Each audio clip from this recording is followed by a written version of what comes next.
The University of Detroit Mercy presents another brand new episode of Ask the Professor, the radio show on which you match wits with University of Detroit Mercy professors in an unrehearsed session of questions and answers.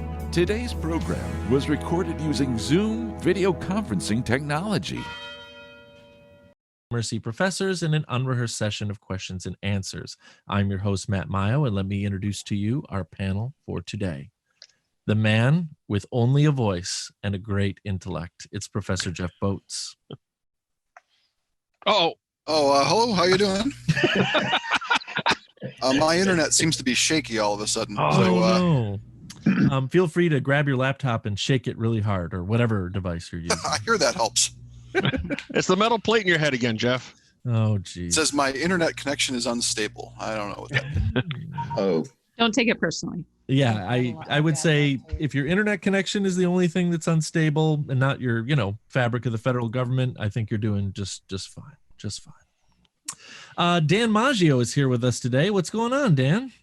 Oh, not much. Looking forward to the weekend.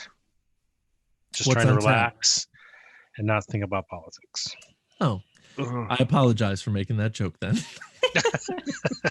You could quit bringing it up. That would be nice. It's a wild world that we're living in, and we all deserve a chance to take a break from lots of things. Professor Stephen Manning is here with us today. Hello, all. What's going on, Stephen? Not much. Same old, same old. The pandemic, maybe? Hmm? Are you referring to the pandemic? Well, yeah, life has settled into a certain pattern to it. You can't go anywhere. You can't go to the movies. I guess you can now, but I'm not going anywhere. I keep Right. getting from Landmark Theaters, and apparently they're letting 4 people in per show or something. No popcorn either, so Oh, Oh, jeez. for Pete's sake. I'm not going. That's not a movie. Sneak your own in. Yeah, I've done that before, actually. Oh, I have to. Put a microwave is- under my coat, There is going to be that big drive-in, from what I heard advertised fairly recently. That seems like stay in your car. So Popcorn is actually easier than something like Junior Mints or Raisinets. I love Raisinets at the theater, the box, They rattle. You get in there and you take your jacket off, and there's all this Raisinette rattling. Mm-hmm. And you have the usher looking at you mysteriously. What's that noise? we are continuing with our introductions here, and of course, Dave Chow. Pleasure to be here, as always. What's shaking, Dave? Nothing much. Just another day. Mhm. We were, in light of all this construction going on in the neighborhood, we're in line 2 now. That's right. Talk to me. We're getting our garage built sometime in the spring. Oh, are you going to take down the one you have? Yep. Okay. Mass destruction. I can't wait. I hope that your timetable is better than our neighbor across the street from you, who seems to be taking quite a bit of time to finish. Oh, well, I mean, he's single-handedly doing it. I feel bad for him. Yeah. And he's also collapsed the other the neighbor's fence several times too. So, Oh, geez. yikes. So, Yikes. Well. Professor Beth Oljar is here and is about to tell us what large-scale construction projects she has in mind for the winter.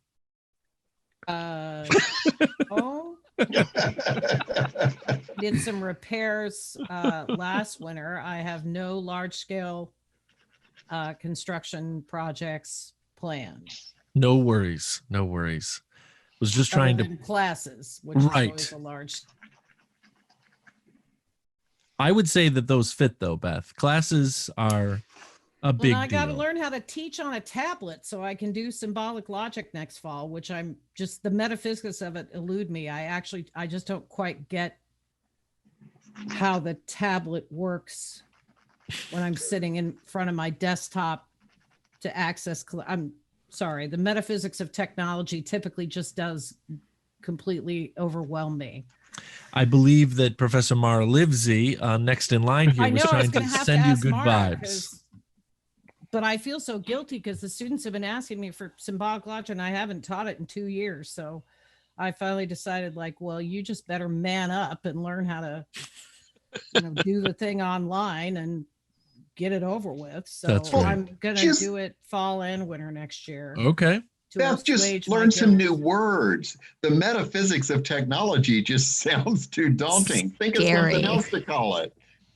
But that's the only word that's actually right for the. I mean, No, Oh, Beth, that doesn't make it useful. bells and whistles have worked for generations. Right. Bells Instead and of whistles. like couch to 5K, be like laptop to symbolic reasoning or something. I don't know. Yeah, exactly. I literally have no idea how I'm going to teach that class unless the tablet is substitutes as a whiteboard, right? So Right. I write on it and then the Yeah, students see what shadow I'm writing. puppets. Yeah. Okay. You could film yourself in front of a blackboard. Oh, please. Beth, you have plenty of time between now and August to. Ha! I thought that when classes ended in December, mid-December, and look, here we are, and Wednesday is now what we so. Don't tell me about plenty of time. I can waste time like you wouldn't believe. Other news: have you seen Eli Roth's History of Horror? Yes, it's amazing. It's great. Oh my. Well, Professor Mara Livesey was showing you her. I think it was your iPad. Is that what you were trying to send good vibes? That's right. I was showing you my iPad.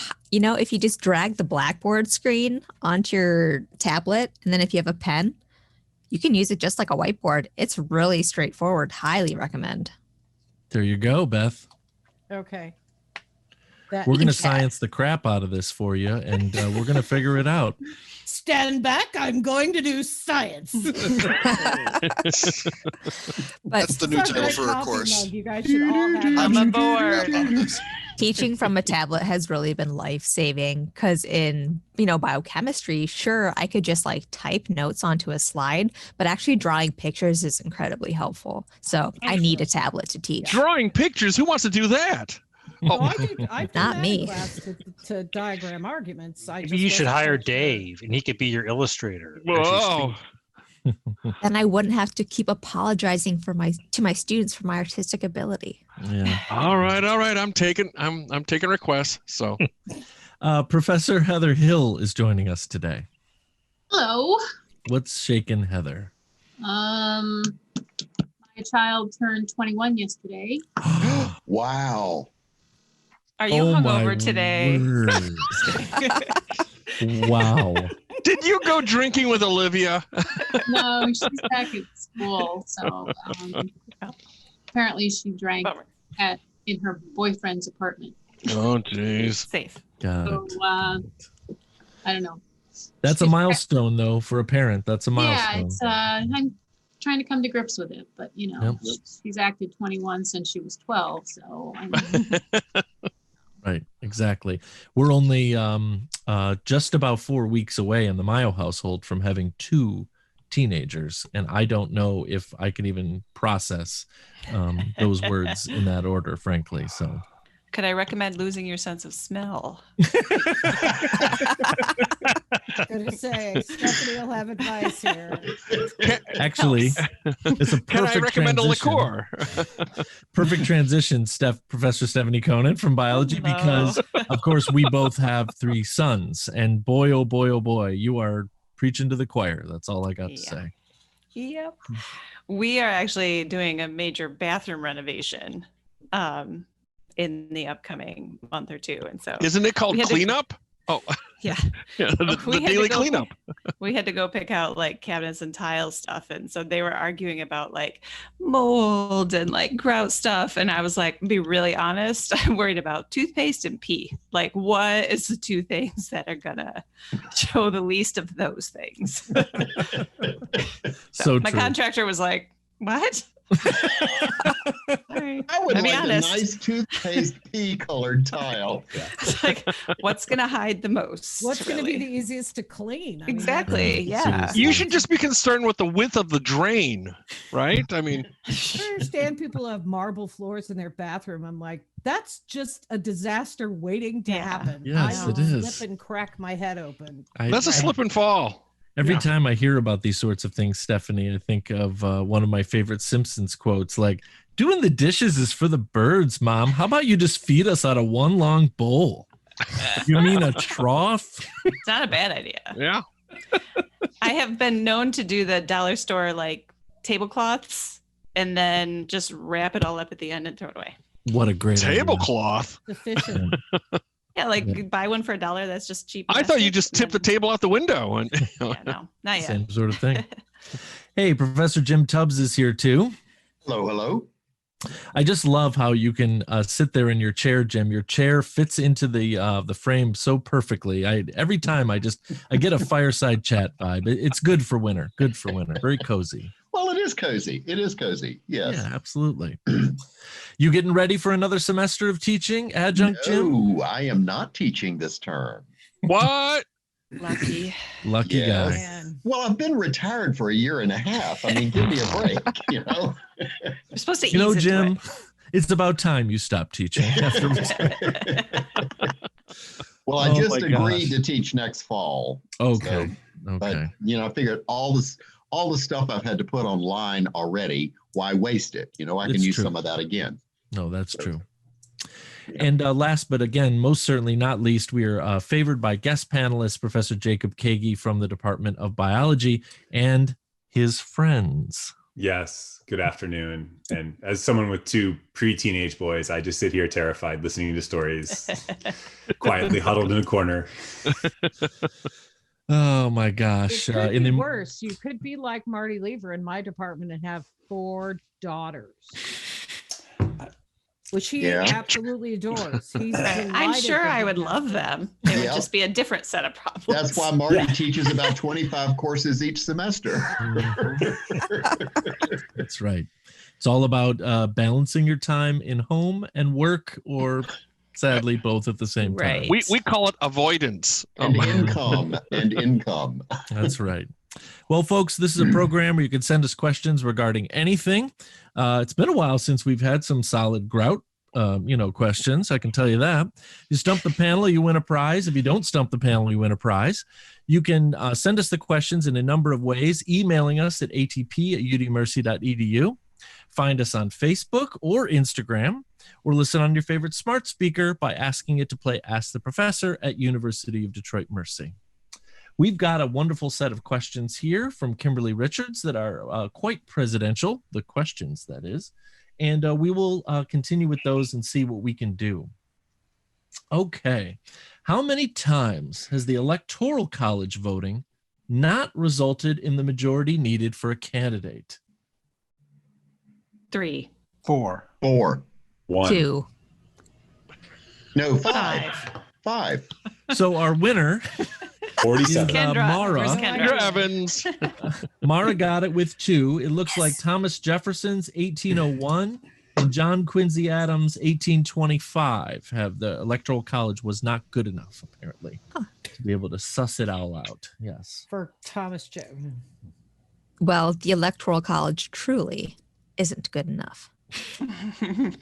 Except for very nice, have to say, considering it's all factoid usually, very, very nice opinion piece in the USA Today papers today, including the Detroit Free Press, about polycentricity saving the Union over the last 4 months. Everybody should read it. It was very interesting. Yes. Yeah. Interesting. Who was the first lady? Oh, I should try again. Who was the first lady to give birth within the walls of the White House? Not literally within the walls, but within Like- the confines. Yes. The While her hint here, husband was in office. right? It says the hint here was she shares the a designation as the youngest first lady at 21 years old. Ollie Madison. Mm-mm. Was it Grover Cleveland's wife? It was Francis Cleveland. Yeah. Yes, Francis Cleveland. Hmm. That was scandalous when he It was married quite That's her. right. Yeah. How much older was he? About 80 years. No, but I think maybe 30 or 40. Yeah. So Helps to be president, I'm sure. this, for the record, the child that resulted from this birth is the only child of a president to be born within the White House. Mhm. By the way, it's very interesting here because I wonder if we could play the old game of twist. Many people believe that Jackie Kennedy was the youngest first lady of all time, but she was how old when her husband took office? 31? Something. 31. Yeah, she was 10 years older than Francis Cleveland. Yeah. Mhm. What was George Washington's annual salary? Let's just go for the mean here when he was president of the United States. 7 cherry trees. Yeah. Dan, what was your guess? $10. A bag of wampum.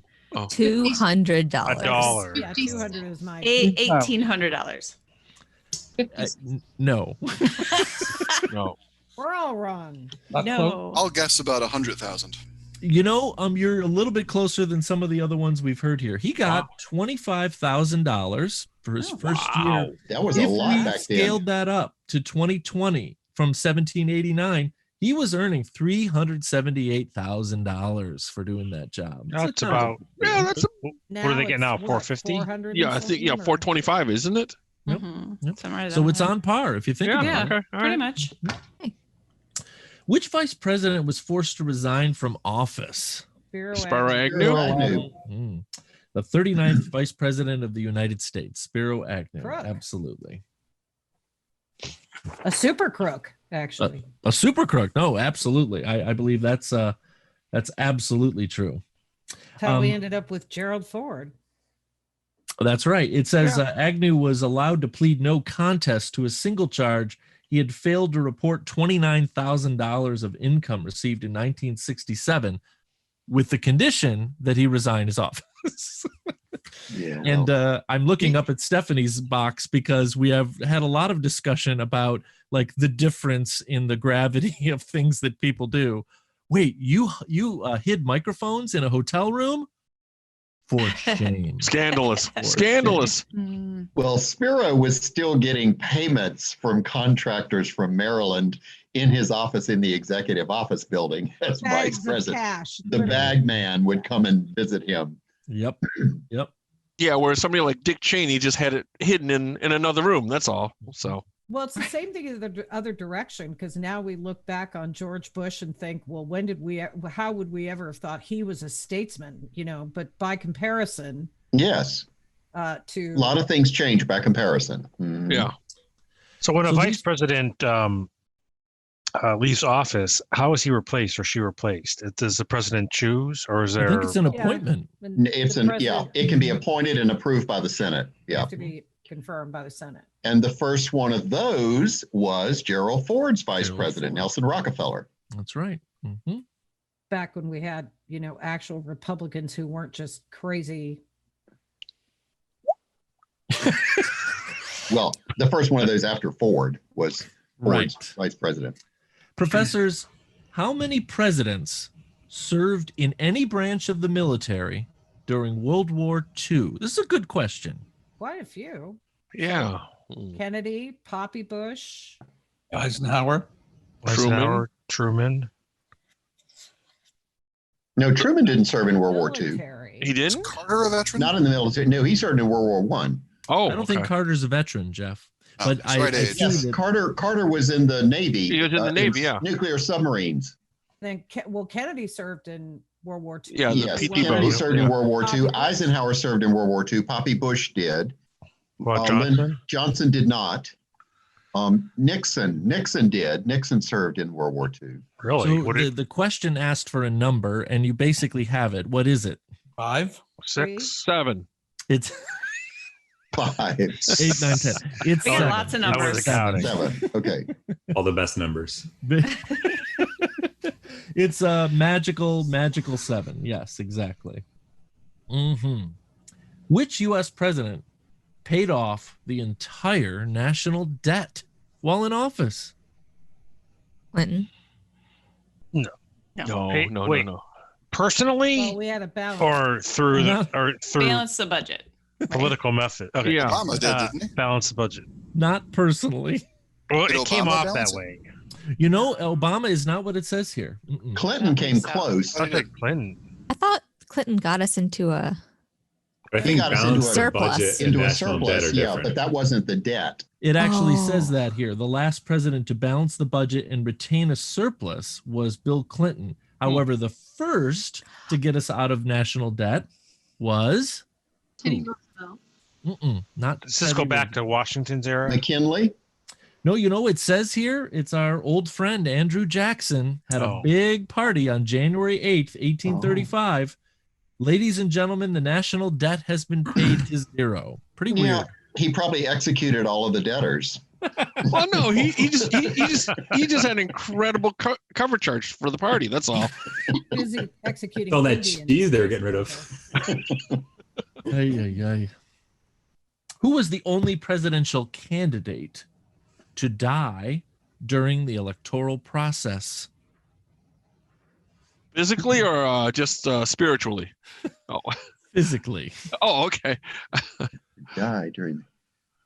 So if you were a candidate during the electoral process, that means you. Oh, never mind.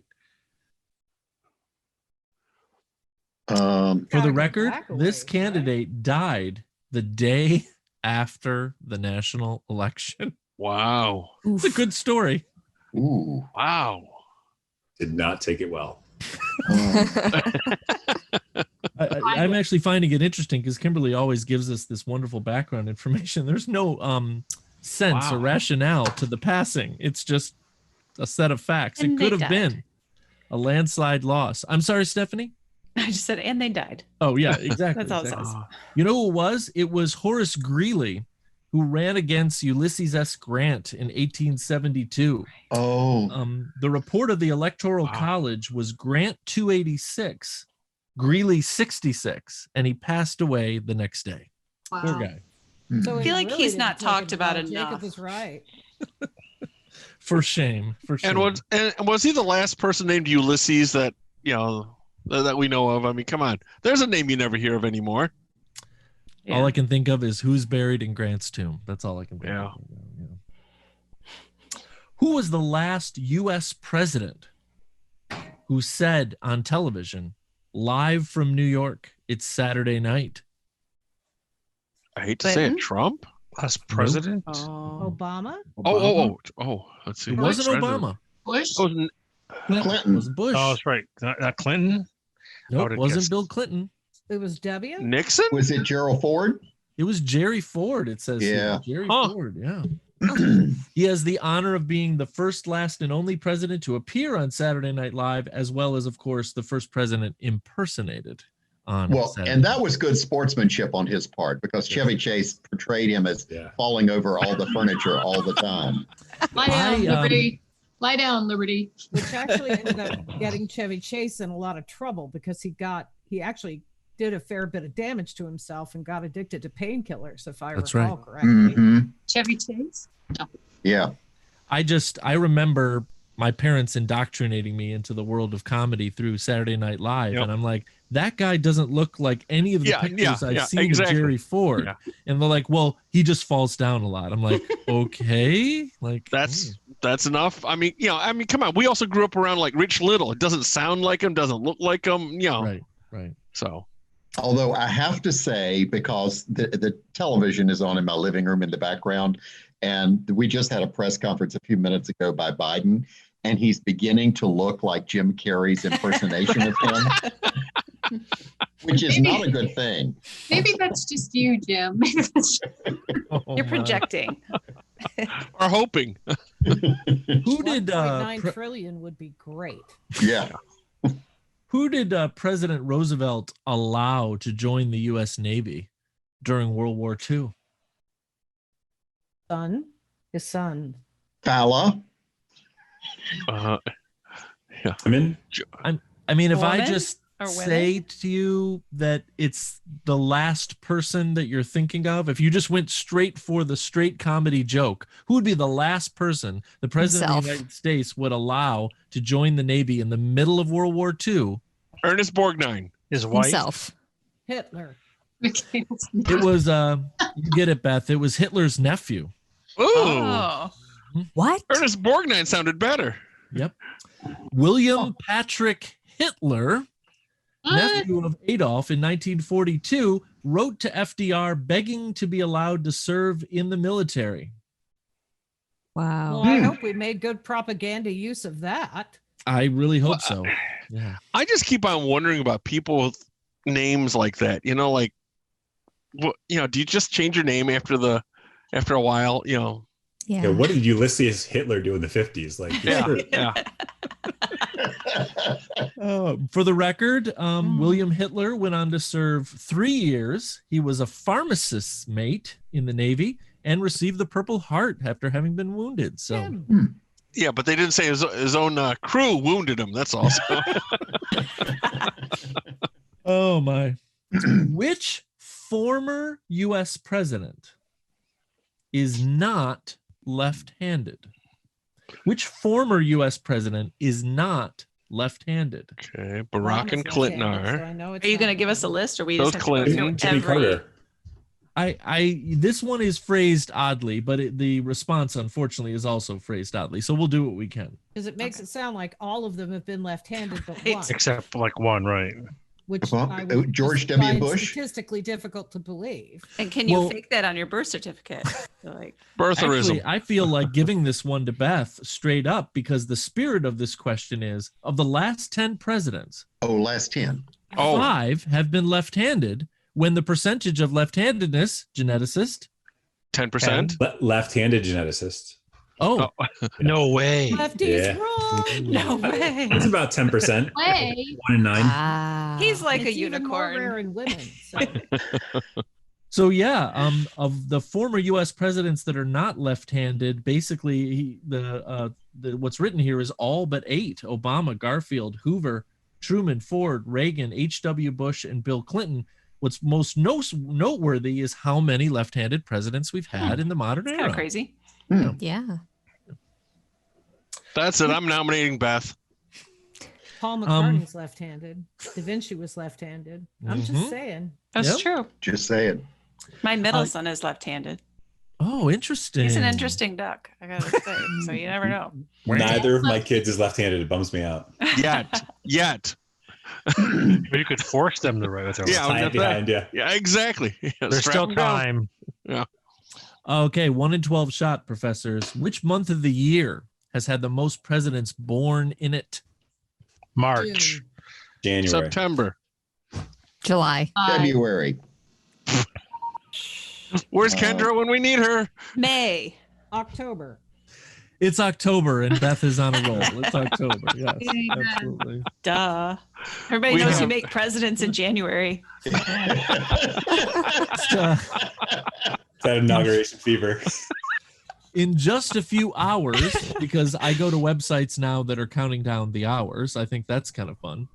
We'll have 46, give or take, presidents. How many Give or take. of those 46 presidents were born in October? 43. 37. 12. 12, 14. 8. Come on, Dan. Help.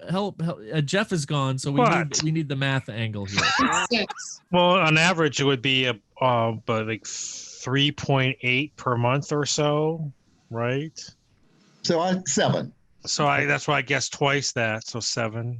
Yes, I think Jim and Dan win the prize. It's 6, but you approach the problem mathematically, and you I get got credit it. for. We get credit for being somewhat analytical. Oh man! Don't blame me for that. Whose official residence is on the grounds of the U.S. Naval Observatory? The vice president. Absolutely. What is Blair House or is that what it is? Oh, it's the Naval Observatory. It's the Naval Observatory House, but only since Rockefeller. He was the first to live there. Right. That's Blair correct. House That's what is it the says place here. across the street. Okay, gotcha. Yep. Who was the only U.S. president who was born in the great state of Illinois? Lincoln. But no, born there. Oh, he was born in Kentucky. That's right. Let me think. Born in Illinois. Born in Grant? Tampico, Illinois. Was it Grant? Nope. Reagan. It was Ronald Reagan. Ronald Yes, Reagan, Ronald yeah. Reagan was born in Nice. Illinois. That's where he did his radio show too. Mm-hmm. That's right. Who catered the wedding reception of President Woodrow Wilson in 1915? This is the greatest piece of trivia in the history of the world. Or like Panera And we'll Bread. end our show for today because there's nothing that can top it in a million years. White Castle. KFC. It wasn't Tyler with his cheese, was it? I'm just gonna say, I heard White Castle. I heard some snarky responses. You just need to move the needle a little bit, and you'll be good to go. What? What year is this? Howard Johnson's. Nope. It's the Golden Arches. They weren't. Nope. Oh, what, KFC? Who else was around? 15. Something that's A&P. still around to this Chicken, day. Kentucky Fried Chicken. Oh, Nope. is it around to this Was it day? bad Chinese food? A&W root beer. International Very Body High Pancake. Place. Who was are- around? You are The Miss mayor Qualley's. himself. Big Yeah, boy. Qualley's, right? able to digest this. You are not going to be able to digest this. I don't know. It was Hector Boyardee, Chef. Chef Boyardee. Oh, wow. Yes. Yes. Wow. And by the way, the response is written, "The man on the can" is what it says here. That's Yeah. Hector Boyardee. Probably why he ended up showing Birth of a Nation in the White House. Well, That was easy. Invention. it could have been worse. It could have been like Uncle Ben or Aunt Jemima. I mean, it's like, oh, dear Lord. Oh wow, Kimberly, Thought those passed are through just my mind. incredible Wow. questions. Yeah, And those are There's amazing. no way to follow up after Chef Boyardee. Yeah, that's just absolutely incredible. Huh. And of course, just to end with a little bit of veiled racism, he named his product Boyardee, even though his last name was spelled Boiardi, to help Americans pronounce his name. Right. It's like the original Taco Bell menus, remember? Just like after the Second World War, he started producing fake Italian food to satisfy American GIs who'd had the real thing. That's right. I'm just picturing like a punch bowl full of beefaroni, and wow, this is the president's wedding? Like, seriously? Yeah, let the Professor- ladle you Help some yourself. meatball. I'm, the little I'm afraid raviolis, that, actually, that came in the We're can. having beefaroni. This has been great fun, but I'm afraid the time has come to say goodbye. Jacob, Bye. Happy Friday. Jim, Goodbye. Stephanie, Goodbye. Heather, Bye-bye. Mara, See you later. Beth, Bye. Dave, See ya. Stephen, Bye. and Dan. Goodbye. And now these words from University of Detroit Mercy. Ask the Professor is transcribed at the facilities of our houses, but we're still out of the Department of Communication Studies in the College of Liberal Arts and Education at University of Detroit Mercy. Ask the Professor is produced and technically directed by Michael Jason and Brian Masonville, and our executive producer is Professor Jason Roach. Until next week, I'm your host, Matt Mayo.